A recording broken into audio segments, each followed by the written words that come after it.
আসসালামু আলাইকুম। বেকু ভাইয়ের সকল সম্মানিত দর্শককে শুভেচ্ছা, আন্তরিকতা এবং মোবারকবাদ, রমজানুল মোবারকবাদ জানিয়ে শুরু করতেছি এই মুহূর্তের লাইভ সেশন। দর্শক, কাজ পুরোদমে চলতেছে।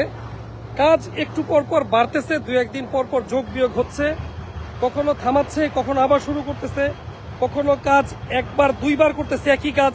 সব মিলিয়ে দারুণ বিড়ম্বনার ভিতরে এবং পেরেশানির ভিতর দিয়ে কিন্তু বেকু ভাই তার কাজ আগায় চলতেছে। দর্শক, কাজ আগে পিছে এই নেগেটিভ বা নেতিবাচক ধারণা দিয়ে এই জন্য শুরু করলাম, দেখানোর জন্য। দর্শক দেখতে পাচ্ছেন, এটা ছিল সাবেক মূল ভবনের এরিয়াটা। আমরা এইখানে এই বরাবর বেজ ওঠানোর কথা ছিল, যেটা তারা উঠাইতে বলে নাই।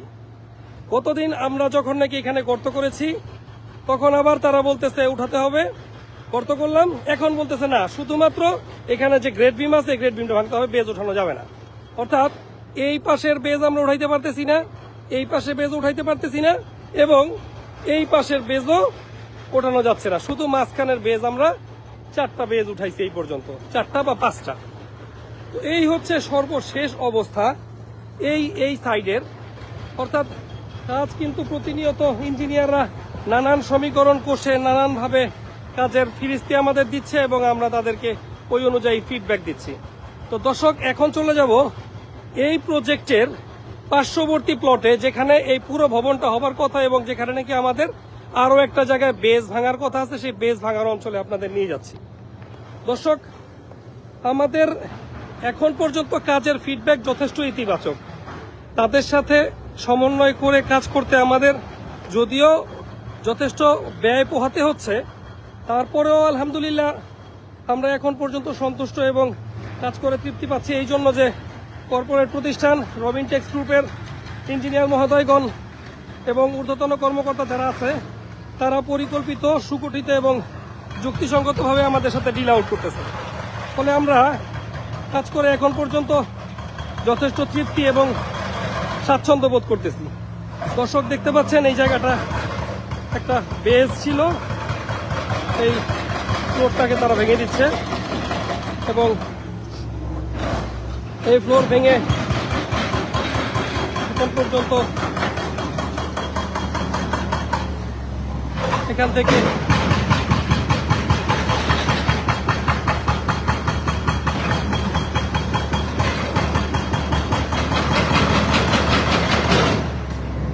দর্শক, উচ্চমাত্রার শব্দ আর অনেক বেশি ভাইব্রেশন, জায়গাটা বোঝা অনেক মুশকিল এবং জায়গাটা অনেক বেশি হিট করে।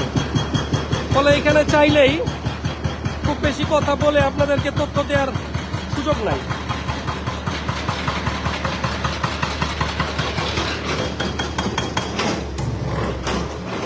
দর্শক, সাম্প্রতিককালের ঘটনা আপনারা নিশ্চয় জেনে থাকবেন।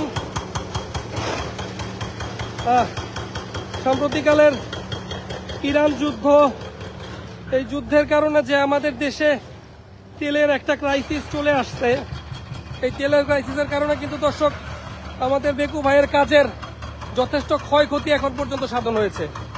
কেননা আমরা আমাদের এই মেশিনটা চালাতে যে পরিমাণ হিউজ একটা তেলের বাজেট প্রয়োজন প্রতিদিন, আমরা কিন্তু সেই বাজেটটা মেনটেন করতে পারতেছি না। ফলে আমাদের কর্মী ভাইদেরকে তেল ব্যবস্থা করার জন্য অতিরিক্ত লোড নিতে হচ্ছে। অর্থাৎ এই মুহূর্তে তেল ব্যবস্থাপনাটা আমাদের জন্য অনেক বড় একটা চ্যালেঞ্জ। দর্শক, এই মেশিনটা চালাতে প্রতিদিন যে পরিমাণ তেলের প্রয়োজন, পাম্পে গেলে পাম্পের লোকেরা একজন মানুষকে 10 লিটারের বেশি তেল দিচ্ছে না। ফলে একদম একটা লেজে গোবর অবস্থার সম্মুখীন হয়ে গেছি আমরা। তবে যাই হোক, আলহামদুলিল্লাহ অনেক বেশি প্রতিযোগিতামূলক পরিবেশের মাঝখান দিয়ে আমরা কিন্তু আগে বাড়তেছি। অন্যদিকে দর্শক দেখতে পাচ্ছেন সুবিশাল স্তূপ।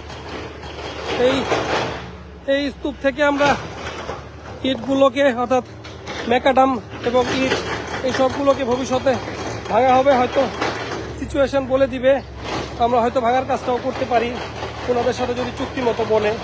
দর্শক, আপনারা জেনে থাকবেন, বেকু ভাই কিন্তু এই ধরনের ম্যাকাডামও ভেঙে দেয়।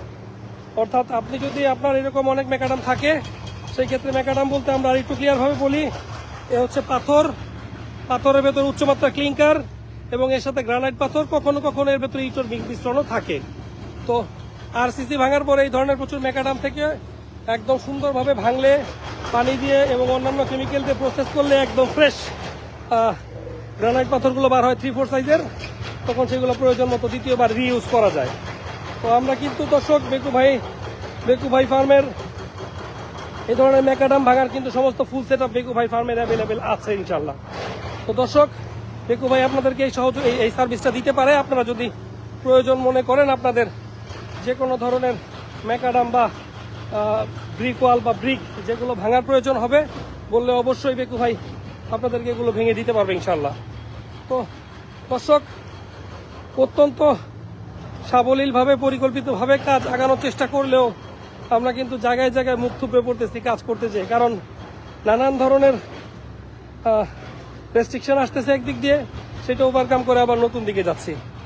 দর্শক, একটা রানিং ফ্যাক্টরিতে তাদের সাথে সমন্বয় করে কাজ করা যে কতটা কঠিন, আপনারা যদি সামনে থেকে বিষয়গুলো না দেখেন তাহলে উপলব্ধি করতে পারবেন না। আমাদের এই কাজটা খুব বেশি বড় কাজ ছিল, ব্যাপারটা কিন্তু এরকম না। অনেক স্বল্প সময়ে কাজটা শেষ করার কথা থাকলেও আমরা কিন্তু কাজটা স্বল্প সময় করতে পারতেছি না। এর কারণ একটাই, যে রানিং ফ্যাক্টরিতে কাজ হচ্ছে এবং রানিং ফ্যাক্টরিতে কর্মরত প্রত্যেকটা কাজের সাথে তাল মিল ঠিক রেখে সমন্বয় করে কাজে হাত দিতে হবে, অন্যথায় কাজ করা যাবে না। আবার যদি কাজ করার সময় যদি কোনো ধরনের দুর্ঘটনা অথবা কোনো স্থাপনায় ক্ষয়ক্ষতি হয়, সেই ক্ষেত্রে কিন্তু বড় ধরনের জরিমানা অপেক্ষা করতেছে। যেহেতু একটা কর্পোরেট প্রতিষ্ঠানের সাথে কাজ করতেছি, অর্থাৎ প্রভিনটেক্স গ্রুপ, ওনাদের সাথে কাজ করার জন্য ওনাদের কোনো স্থাপনা বা ওনাদের মূল্যবান কোনো সম্পদ যদি আমরা নষ্ট করে ফেলি, সেক্ষেত্রে কিন্তু বিল নিয়ে একটা জটিলতা চলেই আসবে। তো যাই হোক দর্শক, আজকে এই পর্যন্তই ছিল আমাদের সর্বশেষ অবস্থা। দেখতে পাচ্ছেন যে আমরা কিন্তু রডগুলোকে কিন্তু এখন মোটামুটি একটা সিস্টেমে নিয়ে আসছি, অর্থাৎ একদম ছোট ছোট সাইজ, এবং ভিতর থেকে ম্যাকাডামগুলো প্রায় কমায় ফেলছি। অন্যদিকে এই জায়গার যে রাবিশগুলো আছে, এই রাবিশটা তো অনেক বড় স্তূপ, এগুলাকে পরবর্তীতে পেলুডার দিয়ে অন্য জায়গায় স্থানান্তরিত করা হবে।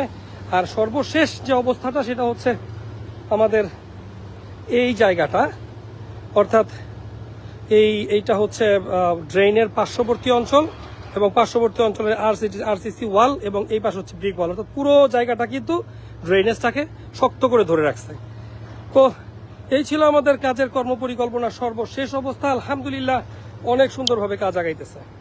দর্শক, কষ্ট করে যারা এই মুহূর্তে আমাদের পাশে ছিলেন, একটু বিরক্তি, একটু সময় নিয়ে আপনারা যারা আমাদের ভিডিও ক্লিপগুলো দেখতেছেন, সবাইকে অনেক অনেক ধন্যবাদ, জাযাকাল্লাহ খায়ের। পরবর্তীতে আবার নতুন ভিডিও ক্লিপ অথবা লাইভ সেশনে হাজির হব আমি, আলমগীর মোল্লা। পাশে থাকবেন। রমজানুল মোবারক। রমজানে অনেক বেশি ইবাদত করবেন, মহান আল্লাহ পাকের কাছে ক্ষমা প্রার্থনা করবেন। বিদায় নিচ্ছি, পরবর্তীতে আবার দেখা হবে। আসসালামু আলাইকুম।